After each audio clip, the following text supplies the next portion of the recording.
need naman na magpaliwanag kasi ilang beses mo lang sinabi yun. Di na kailangan mag-elaborate na masyado.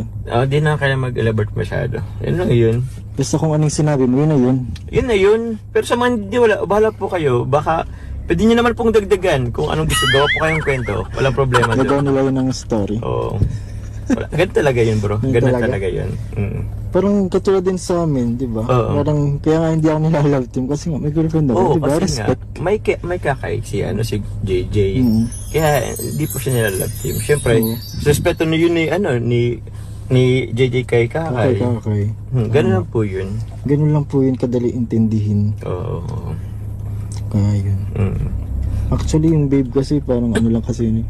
Kahit ako, nung yung may circles din ako na, syempre, may kasamang babae, lalaki.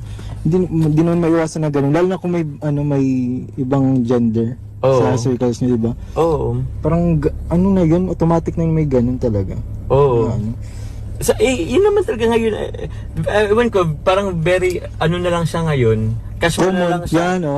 Casual na lang siyang itawag sa lahat. Oo. So, hindi na lang siya, hindi lang siya kabot sa, mag-jowa or what. Parang very common na lang siya ngayon. Ewan ko lang sa ibang lugar. Pero dito sa Bicol, or lalo na din sa Manila, very common din yun. Yung ganung